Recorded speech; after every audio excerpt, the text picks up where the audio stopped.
The note was undated and without either signature or address. "There will call upon you tonight at 7:45, it said. "A gentleman who desires to consult you upon a matter of the very deepest moment. Your recent services to one of the royal houses of Europe have shown that you are one who may be safely trusted with matters which are of an importance which can hardly be exaggerated. This account of you we have from all quarters received. Be in your chamber, then, at that hour, and do not take it amiss if your visitor wears a mask." "This indeed is a mystery," I remarked.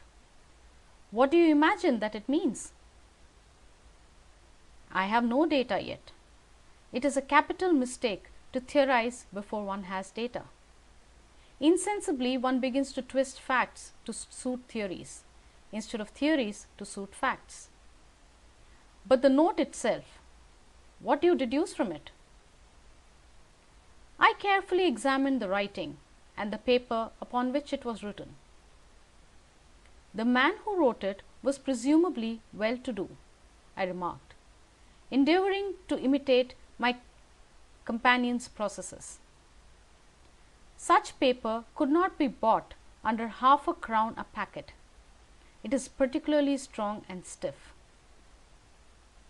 "Peculiar, that's the very word," said Holmes. "It is not an English paper at all. Hold it up to the light." I did so, and saw a large E with a small g, a P and a large G with a small t woven into the texture of the paper. "What do you make of that?" asked Holmes. "The name of the maker, no doubt, or his monogram rather." "Not at all. The G with a small t stands for Gesellschaft, which is the German for company. It is a customary contraction like our CO. P, of course, stands for Papier. Now for the EG. Let us glance at our Continental Gazetteer." He took down a heavy brown volume from his shelves. Eglonitz. Here we are. Egria. It is in a German-speaking country in Bohemia, not far from Carlsbad. Remarkable as being the scene of the death of Wallenstein and of its numerous glass factories and paper mills. Ha, ha, my boy, what do you make of that?" His eyes sparkled, and he sent up a great blue triumphant cloud from his cigarette. "The paper was made in Bohemia," I said.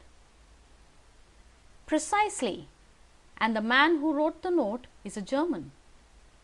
Do you note the peculiar construction of the sentence, 'This account of you we have from all quarters received'?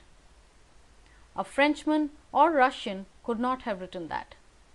It is the German who is so uncourteous to his verbs.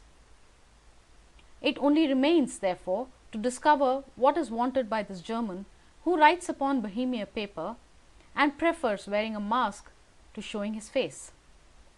And here he comes, if I am not mistaken, to resolve all our doubts." As he spoke, there was the sharp sound of horses' hoofs and grating wheels against the curb, followed by a sharp pull at the bell. Holmes whistled. "A pair by the sound," said he. "Yes," he continued, glancing out of the window. "A nice little brougham and a pair of beauties. 150 guineas apiece. There's money in this case, Watson, if there's nothing else.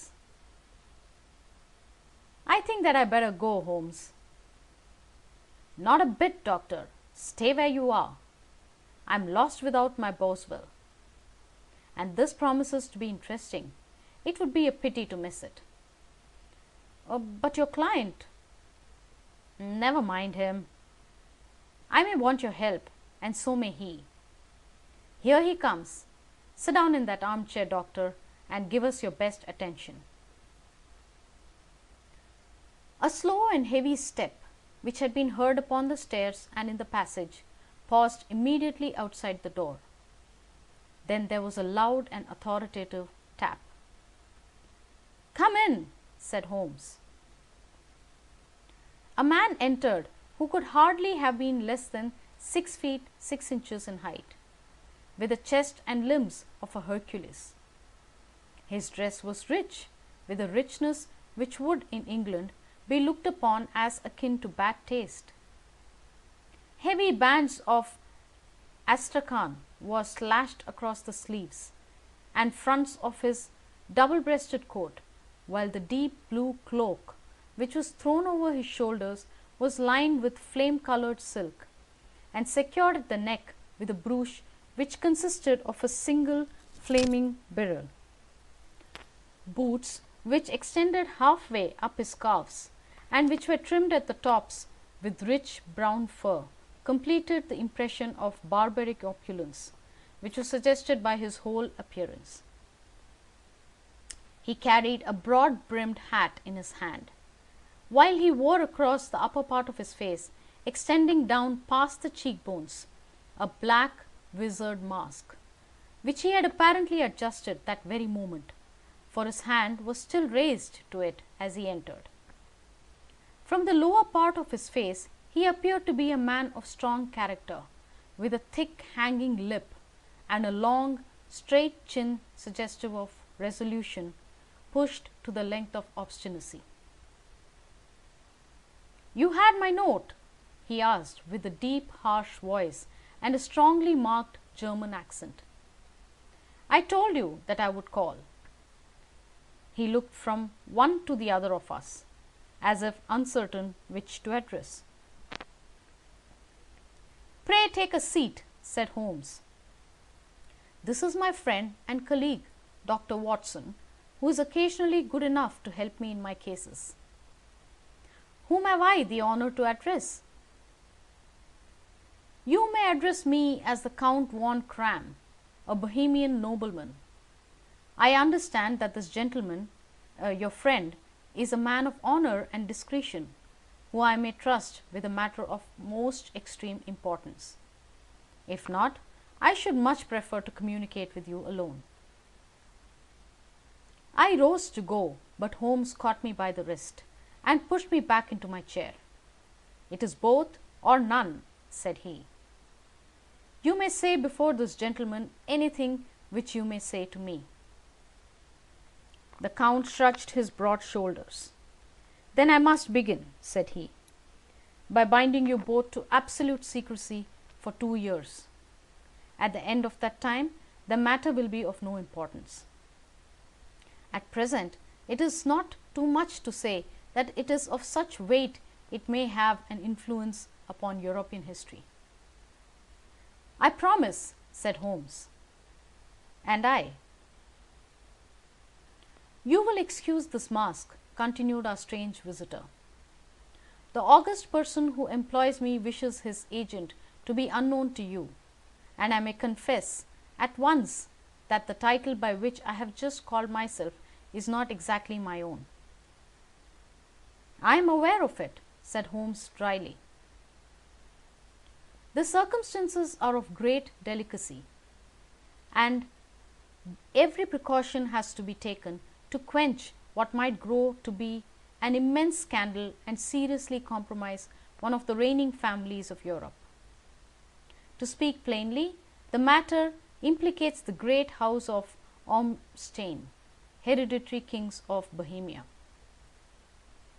"I was also aware of that," murmured Holmes, settling himself down in his armchair and closing his eyes. Our visitor glanced with some apparent surprise at the languid, lounging figure of the man who had been, no doubt, depicted to him as the most incisive reasoner and most energetic agent in Europe.